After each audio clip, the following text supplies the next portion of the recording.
Global TV, les news 100% d'Afrique.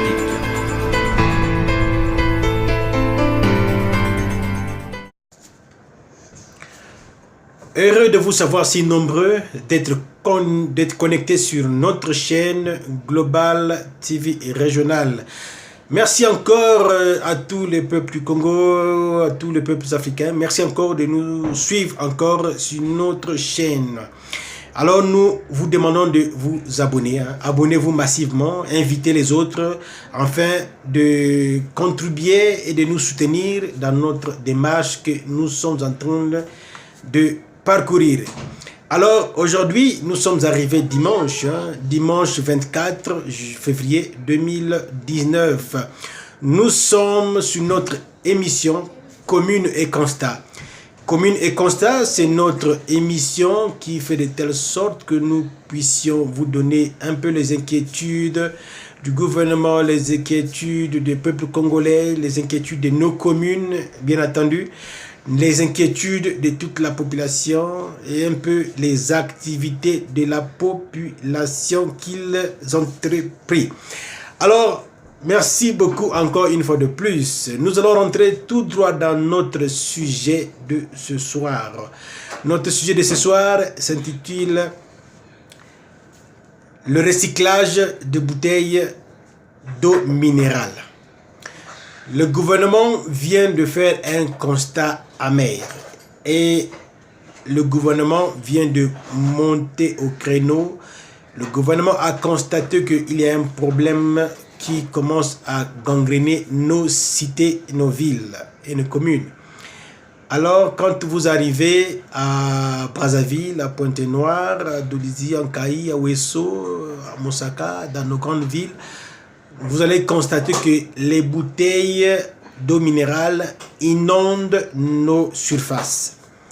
Quand vous arrivez dans les marchés, dans les gares routières, dans les hôpitaux, dans les bureaux, vous constaterez que les bouteilles sont en train de prendre de l'ampleur à toutes les places, sans pourtant que la population puisse connaître que ces bouteilles-là, c'est un mal qui est nécessaire quelquefois. Pour parler de cela, je vous ai emmené un échantillon en ce qui concerne l'eau minérale. L'eau minérale, c'est cette eau qui se trouve dans cette bouteille. Alors, cette bouteille, elle est fabriquée à base de résidus du pétrole. Alors, quelque chose qui est fabriqué à base de résidus du pétrole, c'est difficile pour que la chose puisse s'effacer facilement sur la surface de la terre. Si et seulement si on ne le recycle pas. Alors, ici, nous allons parler. Pourquoi le commune et constat? Le gouvernement a tapé le poing sur la table autrefois. Le gouvernement a interdit l'usage des sachets plastiques. Que ce soit les femmes qui vont au marché ne peuvent plus utiliser les sachets plastiques. Que ce soit ceux-là qui vendent, on ne peut plus utiliser les sachets plastiques dans tout le Congo. Mais quand vous voyez bien, il y a toujours des récalcitrants. Ils sont toujours là, toujours en train de faire de telle sorte que les sachets rentrent et sortent dans des petites pistes nocturnes. Merci beaucoup encore une fois de plus de ceux-là qui nous suivent depuis Paris. Alors, notre numéro pour vous puissiez participer à l'émission dimanche prochain, c'est simplement plus 1 720 544 96 49. Je répète, le 500 plus 1 720 544 96 49. C'est ça notre numéro. Dorénavant, vous allez suivre que ça va apparaître dans le bas de votre petit écran pour nous suivre. Et c'est le numéro de WhatsApp, vous pouvez nous appeler à tout moment que vous voudriez. Revenons à nos moutons, nous allons parler de cette bouteille. Alors, dans toutes les places publiques, dans nos gares routières, vous allez voir que les petits garçons, les petites filles vendent de l'eau sur la tête. Ils vendent de l'eau sur la tête. Quelquefois, la contenance de cette eau, c'est le gingembre, les jus de bissap ou de l'eau simplement à l'intérieur de ces bouteilles. Alors, ces bouteilles-là sont en train de subir un système de recyclage non agrémenté. ces bouteilles sont en train de subir le recyclage qui ne permet pas, en principe, de lieu d'être.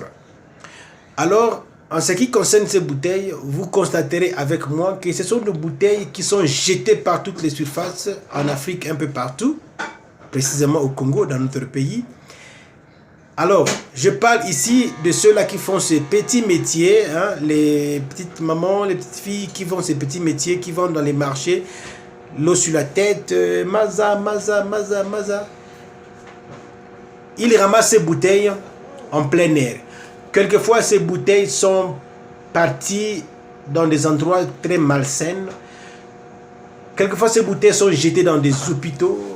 Quelquefois, ces bouteilles sont jetées dans des endroits et que ça a mis du temps. Et quand ça a mis du temps, ça traîne des bactéries, des maladies à l'intérieur.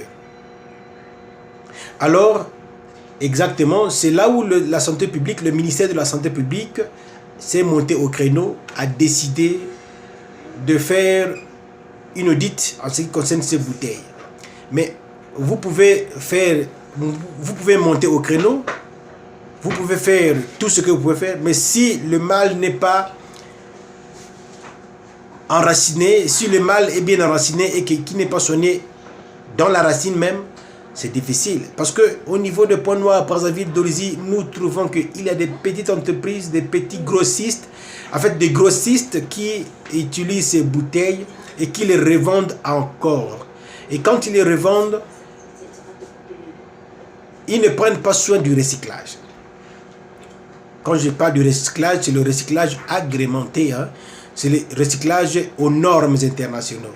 Alors, les mamans qui vendent les jus d'orange, les jus de bissap à l'intérieur, eux aussi ne prennent pas soin de laver. Donc, après avoir utilisé un usager dans le bus ou bien dans le train, va prendre cela, va jeter cela dans un endroit public et la personne va récupérer cela, va juste remuer dans l'eau, laver et puis mettre encore de l'eau ou de jus de bissap à l'intérieur. Et c'est là où le constat du ministère de l'Intérieur est apparu. Parce que cela, ça amène beaucoup de maladies et cela, ça peut arriver à des contaminations publiques. Et cela, ça peut arriver dans tout un pays en ce qui concerne des maladies des mains sales. Quand on parle des mains sales ici, et notamment on parle des maladies telles que le chikungunya, telles que les maladies de paludisme, telles que on parle des maladies de la rougeole, la fièvre jaune, la typhoïde. C'est des maladies que d'autres pays ont éradiquées, ça fait très longtemps. Alors chez nous, ça revient toujours ça revient toujours à la surface de notre pays. Tout récemment, nous avons suivi sur Télé Congo et une chaîne étrangère, Vox Africa, que chikungunya a fait encore la réapparition au niveau de Pointe-Noire. Alors, on ne connaît pas. Des années passées, le gouvernement nous a diffusé que le chikungunya a été éradiqué au Congo, mais malheureusement, c'est apparu encore c'est apparu encore dans la ville de Pointe-Noire. Tout ça, c'est pour dire que la santé publique est très délicate en ce qui concerne la population. Alors, notre population, nous devrons faire un effort. Quand ceux-là qui font ce genre de business au niveau du Pointe-Noire, au niveau de Brazzaville et dans tout le pays, ils doivent tenir compte du recyclage. Quand vous voyez ces bouteilles-là, il est écrit ici, oui, nous recyclons ces bouteilles. C'est-à-dire, après avoir utilisé, mettre dans le bac de la poubelle, il y a une entreprise qui est spécialisée sur ça, qui récolte ces bouteilles et qui emmène ça dans l'usine, qui recycle cela, qui retravaille cela, afin que ces bouteilles puissent devenir utilisables, accompagnées aux normes internationales, bien sûr. Mais sur le terrain, ce n'est pas ce qui se passe. Ce n'est pas ce que nous voyons. Et c'est devenu vraiment de la mer à boire. Quand vous arrivez dans des endroits de buvette, vous allez trouver cela, parfois rempli de pipi. Et à côté des endroits de fête, il y a un petit restaurant de Malewa. Et à côté du petit restaurant de Malewa, vous allez trouver une maman qui fait les bissap sur la tête, qui vend les tangawis, qui vend un peu les gingembre, le jus d'orange pressé là. Mais les mamans là, qu'est-ce qu'ils font? C'est seulement un geste qu'ils font. Le geste, c'est quoi? Ramasser, en fait, envoyer les enfants ramasser les bouteilles à grande quantité, acheter, remuer dans l'eau chaude, et puis mettre encore le bissap ou le jus de gingembre à l'intérieur, et puis revendu. C'est ça, la santé publique a constaté. Nous ne faisons que relayer l'information parce que nous avons suivi cela de près sur une chaîne étrangère et puis sur notre propre chaîne Télé Congo. Nous avions suivi cela. Raison pour laquelle nous allons essayer un peu de décrire ça et puis nous allons essayer un peu de parler sur ça et que les gens prennent conscience. Parce que on ne peut pas parler d'éradication d'une maladie sans pourtant tenir compte des procédures telles que le recyclage. Vous conviendrez avec moi que le recyclage, quand on fait le recyclage avec les normes internationales, alors le recyclage apporte un plus, une valeur ajoutée en ce qui concerne les petits travaux, les petits métiers dans une localité. Le cas du Rwanda, nous avons parlé du cas du Rwanda. Le Rwanda est maître de recyclage. Ils ont fini avec le papier plastique, ils ont fini avec le papier carbone, hein, en fait le papier carton, comme on appelait le papier carton, le papier carbone, et ils ont fini avec le plastique. Ils recyclent tout ça. Et quand vous arrivez au Rwanda, alors là, je vous assure que le Rwanda est très propre. C'est vrai, nous aussi, nous faisons un peu de petits pas. Au Congo, vous pouvez trouver des villes, hein, vous pouvez trouver des villes qui n'utilisent plus des sachets. Hein. Je vous prends l'exemple tel que la ville de Moussenjo. Tout le monde qui séjourne là-bas, ils disent que Moussenjo est très propre, simplement parce que les administrés ont défendu l'utilisation des sachets. Voilà. Donc, c'est un peu ça que nous voulons apporter, un éclaircissement, tirer une sonnette d'alarme, afin que les administrés puissent mettre vraiment l'œil sur ça. Quand vous voyez ces bouteilles, quand vous arrivez à Pont-Noir, c'est 200 francs, 250 francs la petite bouteille de 500 millilitres. Et quand quelqu'un finit de boire cela, il finit de boire son eau, il jette ça directement à la place publique ou à la route. Et ça va dormir là-bas, ça va faire certainement 2, 3, 4 ans, quelque part. Mais ces bouteilles-là ne se dissipent pas facilement. Puisque c'est fait à base du pétrole, ces bouteilles-là ne s'effacent pas facilement comme, je veux dire, le papier carbone. Non. Ça peut faire des années et des années, des milliers des années, des années. Vous allez trouver ces bouteilles-là intactes. Alors, cela pousse à la dégradation de notre système du sol. Tout ça, c'est l'environnement. Donc, en ce qui concerne le ministère de la Santé publique qui a pris le problème à bras au cœur, mais aussi, allez voir ceux-là qui font ce genre de business dans les grandes villes, les grossistes, allez voir des petites et moyennes entreprises qui sont capables de recycler ces bouteilles afin de mettre focus, c'est-à-dire mettez un peu les bacs d'ordures spécifiques, spécialement pour recycler ces bouteilles, et pour revendre encore, et là au moins on sait que le bouteille a subi une opération de recyclage. Au lieu de faire un recyclage multi, je ne sais pas comment je vais appeler ça, un recyclage en catimini, vous amenez ça chez une maman et une maman va passer ça dans l'eau chaude, elle va laver et puis c'est fini par là. Elle va mettre encore un bouchon et puis mettre le jus de bissap à l'intérieur et puis revendre encore les gens. Alors là, ça ne marche pas. Ça ne marche pas. Raison pour laquelle nous tirons la sonnette d'alarme. Si vous nous suivez au cours de notre émission. Dimanche, nous allons être en ligne. Alors, si cette émission vous intéresse, commune et constat. Aujourd'hui, le constat est dans toutes les grandes villes du Congo. Commune et constat. Vous allez nous appeler. N'oubliez pas de vous abonner et puis invitez les autres. N'oubliez pas de vous abonner si massivement, afin que vous ne pouvez plus manquer de nos vidéos. Le deuxième sujet de notre émission de ce soir est toujours commune et constat.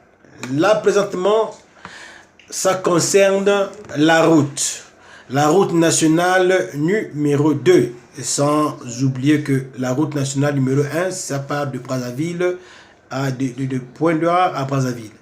De Brazzaville à Pointe-Noire, bien sûr. Et la route nationale numéro 2, ça part de Brazzaville jusqu'à vers Nyambala, là-bas, et vers le nord du pays, en passant par Dodiba et jusqu'à Ngo, vers la frontière du Gabon, du Congo et le Gabon vers le Cameroun, là-bas. Alors, nous avons fait un constat. Là-bas aussi, le gouvernement a fait un constat. Tout récemment, il y a eu un accident très grave. Il y a eu un accident très grave qui a coûté la vie des personnes qui ont perdu leur vie. Simplement, c'est parce que la route n'est pas entretenue. La route n'est pas entretenue, alors là, la faute à qui? Est-ce que la faute aux usagers de la route?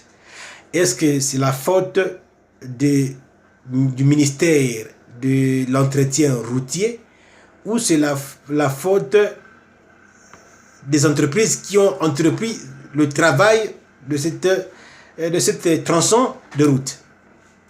Tout ça, si vous avez envie d'agir, alors ne manquez pas sur notre rendez-vous de dimanche à partir de 15h. Vous allez appeler et vous serez servi, et chacun de nous peut apporter ses petites contributions à l'édifice. Donc nous parlons de la route. Prenons le cas de la route de Pointe-Noire à Brazzaville. C'est une route qui est faite, quelle que soit la capacité de la route, mais c'est une route qui est faite. C'est une route au moins qui nous aide. Et aujourd'hui, nous voyons que tout le monde préfère faire la route. En une journée, ils sont arrivés à Brazzaville ou à Pointe-Noire. C'est déjà un atout, c'est déjà un acquis. Merci beaucoup parce que cela est fait. Alors, en dehors de cela, mais il va falloir que le ministère de pouvoir public puisse essayer un peu de mettre les garde-fous. Les policiers routiers ne sont pas seulement dans des grandes villes pour régulariser la circulation dans des grandes villes. Mais il y a aussi de ceux-là que vous pouvez envoyer au niveau des au niveau de petites localités qui traversent la route nationale numéro 1 et numéro 2. Quand nous voyons déjà le nombre des camions et des grumiers, des camions de ciment, des tonnes et des tonnes qui traversent ces routes-là, alors vous conviendrez avec moi, dans un petit laps de temps, vous allez voir que même la route de Pointe-Noire à Brazzaville va commencer à prendre des coups. J'ai fait cette route, c'est vrai, c'est une bonne route. On l'accepte. On fait avec, comme disent les autres, on fait avec. Ben, si nous ne faisons pas attention, alors ça serait difficile. Qu'est-ce qu'il faut faire? Je préfère dire dans ce terme-là qu'il faut régulariser aussi cette route. Envoyer les polices routiers dans cette route qui va, régulariser le transport et le tonnage, parce que nous avons déjà les postes de tonnage qui pèsent les voitures, mais il faut le mettre un peu partout dans les grandes, à l'intérieur de notre pays, pour que au moins que ceux-là qui transportent les marchandises qui pèsent beaucoup de tonnes puissent écoper des amendes, afin que ces amendes-là puissent servir de arranger la route en cas de besoin. Si nous arrivons, par exemple, au niveau de ceux-là qui produisent du ciment, les Chinois qui produisent du ciment, mais des ciments pèsent. Vous allez voir parfois 2, 3, 4 remorques de ciment qui va passer toute une ville, et parfois ça va traverser sur un pont, et le pont est en bois. Qu'est-ce que ça va devenir? Et c'est le cas qui est arrivé sur la route d'Odiba, Ngo.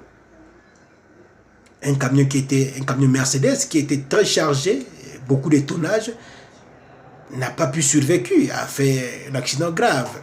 Et les gens ont perdu la vie. Tout ça, c'est parce que ça manque de système de régulation. Mettez les policiers routiers avec des appareils qui déterminent le taux de l'alcool. Parce que là-dedans, vous allez trouver aussi les chauffeurs, transporteurs récalcitrants. Vous allez voir un chauffeur qui transporte du ciment ou qui transporte des tonnes et des tonnes de matériel qui pèsent. En dépit de cela, il transporte des choses qui pèsent, mais il est encore en état d'ivresse. Et là, quelqu'un ne peut pas lui pardonner pour cela. Le gouvernement ne peut lui pardonner pour cela. Il va falloir que le gouvernement puisse mettre la main sur la table. Mettre le poing sur la table pour que au moins que tout là ça cesse. Je suggère que le gouvernement puisse envoyer les policiers routiers en route, non pas pour demander l'argent, mais pour régulariser et pour regarder ceux-là qui sont des récalcitrants au niveau de la route. Et il y a aussi de ceux-là qui conduisent en étant d'ivresse et font encore l'excès de vitesse. Sur la route nationale numéro 1, vous constaterez que il y a beaucoup des épaves de camions, il y a beaucoup de camions qui sont tombés en route de ça et là, et quelquefois la route est devenue très restreinte. Parce qu'il y a des épaves de route de par-ci par-là. Eh bien, parfois c'est l'excès de vitesse. Tout ça c'est parce qu'il n'y a pas le système de régularisation en route des gendarmes ou des policiers qui peut intercepter les chauffeurs qui conduisent en état d'ivresse. Sinon, on va continuer toujours à pleurer, on va continuer toujours à pleurer, toujours à dire j'ai perdu, et les morts seront toujours augmentés en ce qui concerne la route. Parlons un peu de la route numéro 2 de Diba, donc Brazzaville, le nord de Diba et puis vers Ngo là-bas. Nous savons bien que toute la partie du pays du Nord est sablonneux. La partie du pays du Nord, vraiment, c'est un terrain très sablonneux. Alors, est-ce que cela vient par rapport à ceux-là qui ont traversé cette route? Ils ont mal travaillé? Est-ce que c'est la faute du gouvernement avec le ministère d'aménagement du territoire? Ou bien c'est la faute des usagers, des transporteurs qui ont dépassé le poids? Et quand ils ont construit la route, vous allez voir que au bord de la route, il n'y a même pas des canalisations pour faire passer, évacuer de l'eau. Parfois, l'eau va se stagner au milieu de la route. Et quand une voiture arrive là-bas, et ça forme des bourbiers. Une fois, deux fois, le bourbier est formé. Et quand le bourbier est formé, c'est déjà la dégradation de la route. Donc, vous qui nous suivez de partout en ce qui concerne notre émission Commune et Constat, alors nous vous demandons premièrement d'abord de vous abonner sur notre chaîne Global TV Régional. Abonnez-vous si massivement, invitez les autres. Ensuite, partagez cette vidéo afin que ceux-là qui ont besoin d'apporter quelques argumentations, quelques arguments pour que nous puissions échanger dimanche à partir de 15h. Donc dimanche, nous serons en direct. Il est mieux que nous puissions partager. Ceux-là qui ont besoin de nous appeler en direct, nous serons câblés dimanche et appelez seulement donc le 01 plus 1 720 544 96 49. C'est le numéro qui s'affichera au bas de votre écran. Voilà, grosso modo, nous n'allons pas vous prendre beaucoup de temps. Nous sommes arrivés presque à la fin de notre émission Constat et commune et constat, je voulais dire. Alors, merci beaucoup de nous soutenir dans ce sens-là. C'est juste que vous pouvez vous abonner pour que nous puissions essayer un peu de faire un peu plus mieux. À ceux-là qui veulent nous faire des remarques, vos remarques sont les bienvenues. Ça va nous pousser à bien travailler, moi et mon équipe, et que nous puissions faire mieux à la longue. Alors, sans plus tarder, nous vous disons ciao, à dimanche prochain à 15h. Partagez la vidéo et connectez. Nous vous disons merci à bon attendeur. Salut, ciao, bye bye. Global TV, les news 100% d'Afrique.